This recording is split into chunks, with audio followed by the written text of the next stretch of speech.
Well, we are live, and we have. I'm fasting today. Uh, I started to fast is kind of my way of strength, and this is a spoken word song. I did this today because I did a show about my fasting, and this is my spoken word song about my fasting.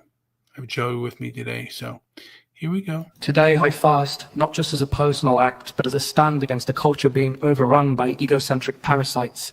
These predators feed on our weaknesses, masking their selfishness with empty ideals while eroding the foundations of our world. I fast to forge my resolve, to harden my spirit against their temptations and threats, their spite, their viciousness. It crumbles before the iron will and unwavering determination I build through this sacrifice. The devil could heap a banquet in my path, but I'd walk past it, for man does not live by bread alone, but by the truth that pierces their illusions. The progressive left, armed with their tangle of lies, seeks to tear down Western values, liberty, heritage, integrity, while cloaking their assault in the garb of progress. Sometimes they even hijack patriotic Western rhetoric, a sly ruse to blind you to their real aim. Don't fall for it. Whether they're consumed by Trump derangement syndrome or Musk derangement syndrome, these people aren't guided by reason. Hypocrisy runs through them like a vein of rot, yet their cunning as con artists adept at concealing their motives. They'll enlist others, people who talk and dress like conservatives, to peddle their cause, turning them into tools of betrayal. These are the wolves in sheep's clothing we've been warned about, polished on the surface but feral beneath. Today, I see the trap they set. Egocentric monsters like these always blend truth into their lies. It's their trick, a fog to disorient you. They'll dangle a shred of honesty to lure you in and bind you to their schemes. But I fast to rise above the haze. Hunger clears my vision, strips away their noise, and roots me in what's real. Let them plot and growl, my resolve stands like stone. They can't sway me with their tainted offerings or break me with their empty bluster. This is my defiance, my armor, my declaration that their dominion stops when my will takes hold. Well, that's something that I strive to inspire me, and hopefully others, the few people that listen to this, will be inspired by that as well. Fasting is used by many faiths and many cultures, and we are up against a very cruel, mean group of people. I don't know how tough they are, but we're going to have to be tougher than them if we are going to defeat them. And societies rise and fall all the time, and at this moment, we could be taken down by very egocentric, culturally captured, fake empathy, virtue signaling type of people. And what can you do? And again, there are a lot of people out there, by the way, who are not, who are just not with it, are just basically mentally ill, particularly on the internet. The internet has a lot of people on here that are not well, and they go under lots of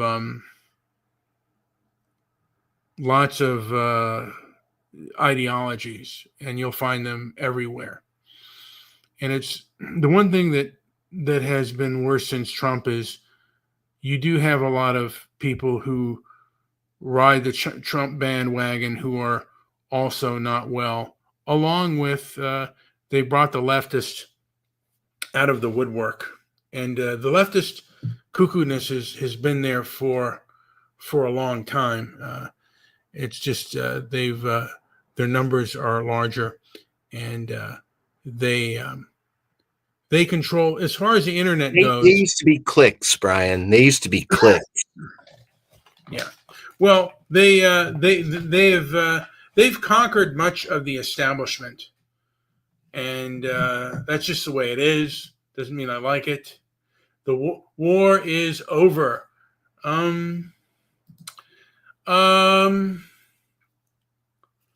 mean, it's not a physical war, but it is an economic. Mandy say war is over, but it is more of an economic and mental war. These people rule on fear, and they will attack you. I don't think that we have gotten a successful resistance. And I believe the word would be these people are very Machiavellian. They only respect people with strength. They do not respect weakness, and they are very strong. And before you even go to the negotiating table, you have to have the ability to do people harm.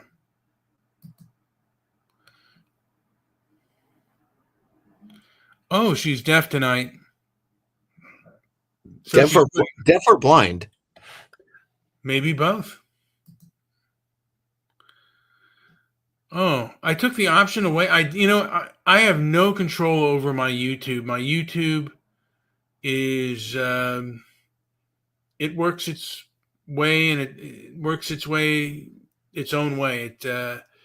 It basically has its own rules, and because of groups like the ADL, and I think the ADL is as far as the censorship industrial complex, I would say it is the ADL that is the biggest thing on there, and I would like to have a better resistance to that group, because they're the group, by the way, that speaks with forked tongue, and I think the internet could be our saving grace, where we get to a more objective society, an objective world. Joey, do you have anything to say before I do I believe a spoken word song? I'm ready to hear this spoken word song. Let's hear it. Well, I'm going to do this. The man named Linwood. He's another character on a person by the name of Tariq Nasheed.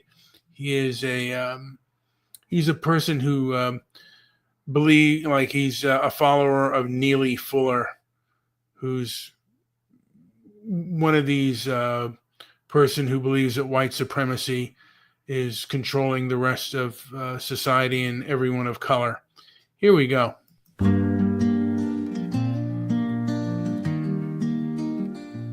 A man named Linwood, a fervent follower of Neely Fuller Jr., a man who staked his life on the belief that white supremacy is the hidden engine of the world Linwood devours.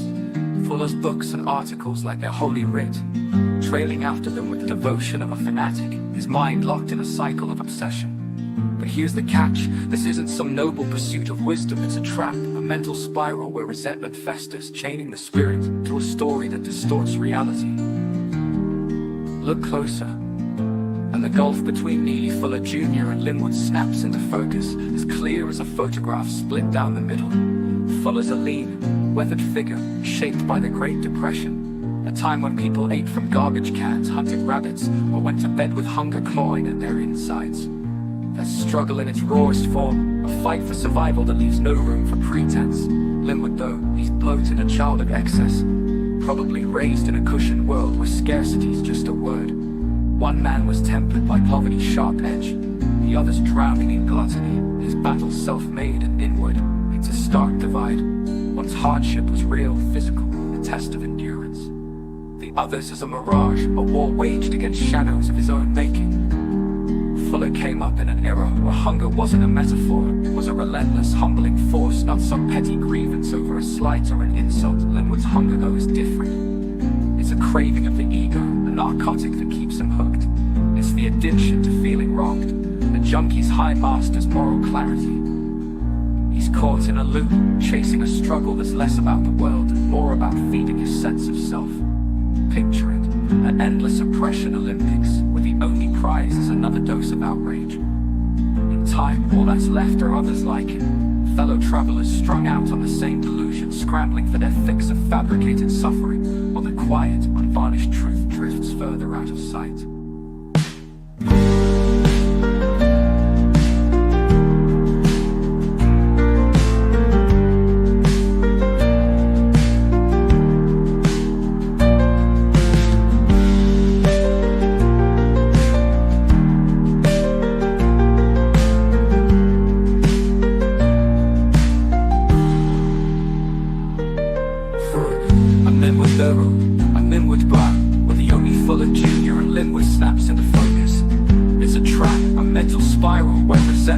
monsters chained his spirit to a story that distorts reality. Look closer, and the gulf between Neely, Fuller Jr. and Linwood snaps into focus, as clear as a photograph split down the middle. Fuller's a lean, weathered figure, shaped by the Great Depression, a time when people ate from garbage cans, hunted rabbits, or went to bed with hunger clawing at their insides. That struggle in its rawest form, a fight for survival that leaves no room for pretense. Linwood though, he's bloated, a child of excess, probably raised in a cushioned world where scarcity's just a word. One man was tempered by poverty's sharp edge, the other's drowning in gluttony, his battle self-made and inward. It's a stark divide. One's hardship was real, physical, a test of endurance. The other's is a mirage, a war waged against shadows of his own making. Fuller came up in an era where hunger wasn't a metaphor. It was a relentless, humbling force, not some petty grievance over a slight or an insult. Linwood's hunger, though, is different. It's a craving of the ego, a narcotic that keeps him hooked.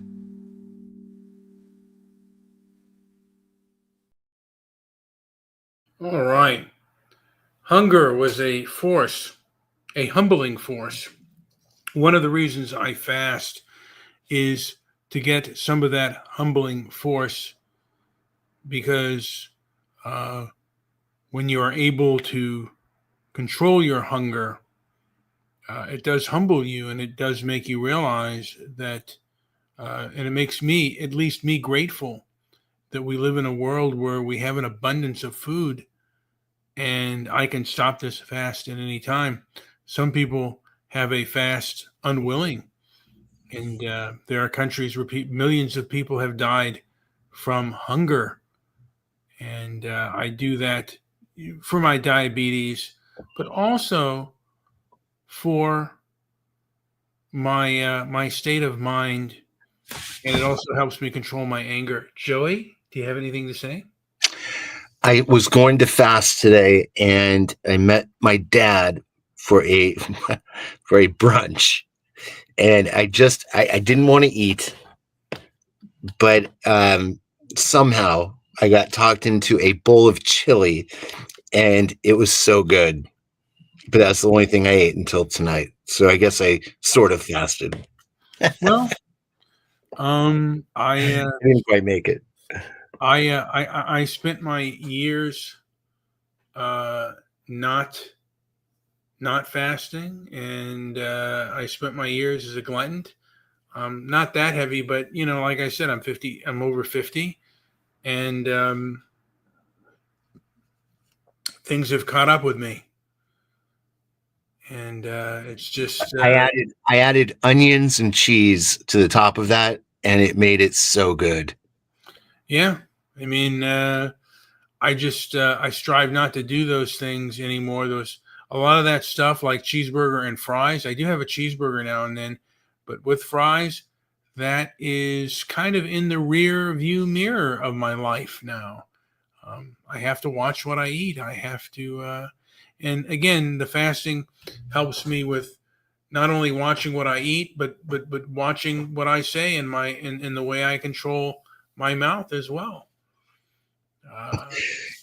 Brian, if that bowl of chili was in front of you, would you have turned it away today? Were you that strong-minded? If you put onions on that chili, I wouldn't have eaten it. I don't like onions in my chili. But you are a fan of onions in your chili? Probably yes. Onions in your cheeseburger? Yes. Red onions specifically, yes. Now, do you like onions on your pastrami? Yeah, I do. A little bit non-traditionalist there. I do like I like red onion on any kind of sandwich, pretty much. So even like because I used to, when I ordered my chili cheesesteak, I would order it no onions. No onions. Oh, that's a crime. Yeah, well, I'm just not a fan of that. How do you not just enjoy the texture, the awesomeness that the onion brings to a good burger? I'm shocked. I used to order my burger just meat and cheese, and I would just tell people, look, I'm not ordering a salad.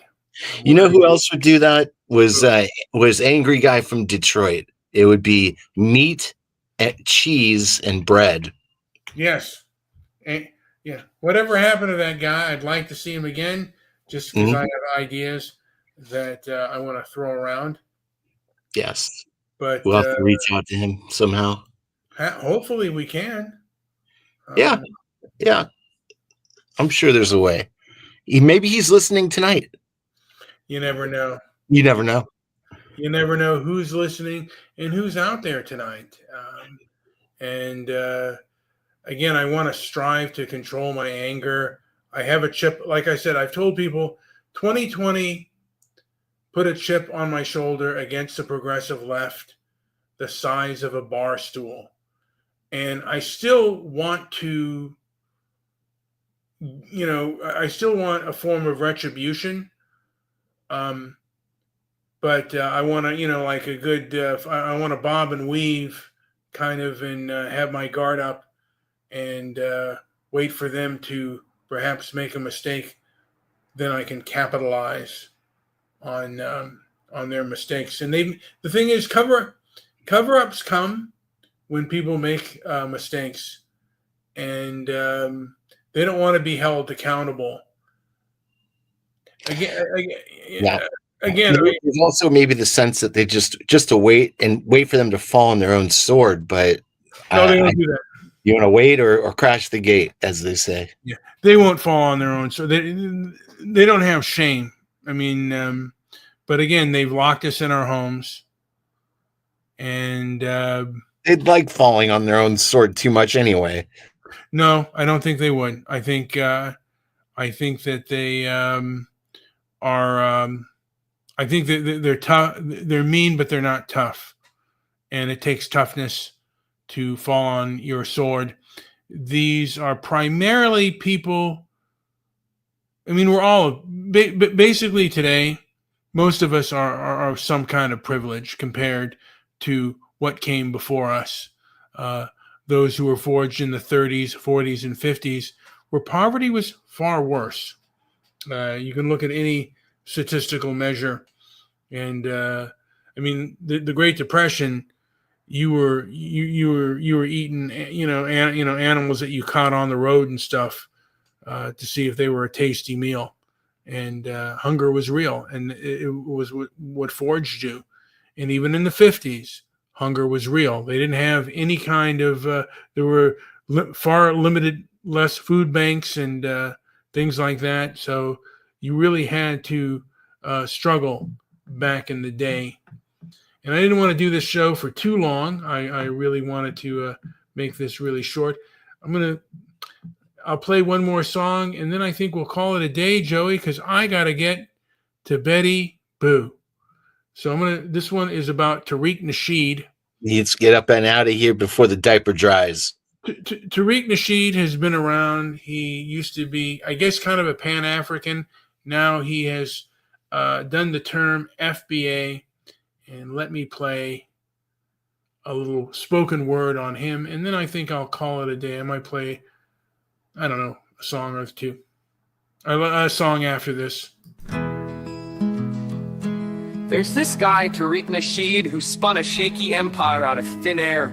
He kicked things off with hidden colors, peddling a story that black folks are behind every ounce of human progress. A Pan-African boast that's since warped into this foundational black American FBO racket. These FBA folks have turned reparations and bashing black immigrants into their whole game plan. They swagger around insisting they're the sole reason America's an economic titan, shrugging off the reality that African slaves were dragged across the Americas, not just the US. They claim they've got no allies, yet act like they personally unlocked the doors for every new immigrant wave, ignoring that the 1965 Immigration Reform Act, driven by a mostly white Congress in a Cold War flex, had nothing to do with their fantasy. A real warrior's voice would cut this down fast. Picture a Comanche soul, someone who lived for truth over tales, calling it a scam wrapped in pride. He'd see the FBA crowd's contradictions plain as day, demanding reparations not with humility, but with this iron-fisted grudge like they're owed the universe. Meanwhile, they ride white guilt to easy jobs and blind eyes turn to their worst antics, stuff that'll make a man of honor wince. The old ways knew better. Strength salutes strength, not wines or handouts. These clowns can't can't clock how much they've milked the system they slag. They pound their chests like they're America's foundation, but a hard-eyed look would tell you different. This country was forged in a bloody grind. European drive, native pushback, and slave toil all tangled up. Not some FBA hero saga. A plains rider from the past would have seen through their bluster, laughing at the gaps in their story. Those warriors didn't buy cheap pride. They'd have circled this crew on horseback, scoffing at their hollow noise.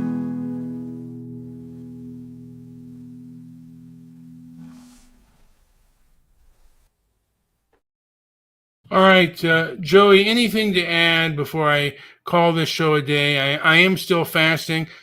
I'd like to think that I can fast till tomorrow, but I doubt it. I'm probably going to give it a shot. Give it a shot, and make sure you like and subscribe and all that fun stuff.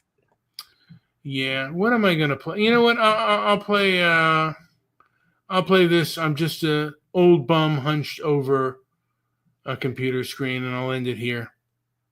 I'm just an old bum hunched over this busted keyboard, some relic from the shitstorm of 2020's culture, fingers stinking of stale beer and nicotine. I've got a bone to pick, a goddamn hatchet to bury in the skull of you vile woke progressive leftists, and every sniveling simp who rides your coattails. I've been around the block, filled with cluster B head cases my whole rotten life. My old man is strutting, supreme egotist, king of the bastards, swinging his dick like a scepter. I learned early how to spot a snake, and I'm here to carve through your sanctimonious bullshit with whatever jagged edge I can grip. You can't hide it, you mean folks harm, plain as the blood on a barroom floor. If that's your play, then locked up's where you belong, rotting with the rest of the vermin. You come at us with your iron fists, smirking like you own the joint, but me and the other hard luck sons of bitches, we're hammering out a shield to shove that diss right back down your throat. And we forged our own, a rusty, mean bastard of a thing that'll give you a taste of your own poison, make you choke on it. This ain't no sermon, no pretty poem. It's a warning from a beat-down old dog who's still got teeth, so keep swinging, you sanctimonious pricks. I'll be here spitting in your face till the last round's called.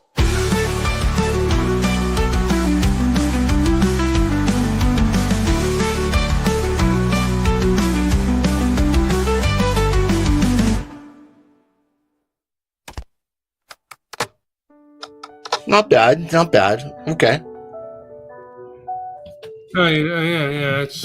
That's one of my anthems right there. You know, and this show does need you know what? I might do a Mirnan song when I'm hard up and I'm desperate, and maybe Mirnan will write me a check for some money that he's made off of his fame. Which, you know, it might happen. All right, Joey, anything to add before I call this show a day? No, I think we have got it covered. I think that's it. All right. This one's the one jittery old, you know. Let me look here what I want to end this son of a bitch with. Here we go.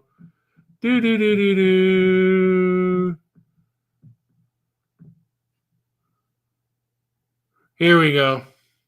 This is my last one. This is an argument. This is a song of an argument I got over on X, formerly known as Twitter. Here we go. So you're flapping your gums, saying, I'm a champ at whining straight out of Elon's grimy little shithole. Alright, doll, spill it then. What's a polished dame like you doing slumming it in this filthy dive? You pin me as a cranky old pessimist, and hell maybe I am. That dark streak got beaten to me by my old man, a real bastard with an ego so bloated it could choke a horse. Growing up under that kind of swagger sharpened my nose for cluster B types, histrionic, egocentric clowns, like I can smell sour milk curdling in the fridge. And Christ, the progressive left's got that stench wafting off them in waves. You dished out some high and mighty advice to your little snot-nosed brats, told them to ditch the screens and not end up like me. Well, I ain't got no rugrats that I know of. Probably couldn't handle a damn Kleenex box, let alone some squalling bastards. But if I did have a couple of my seed running around, here's what I growl at them over a warm beer. Your history kicked off when my load hit the jackpot, and it's done when the worms start chewing. Also, Kid Tough beats me any day, cause I've watched too many iron fists turn into trembling beggar's paws, and it ain't pretty.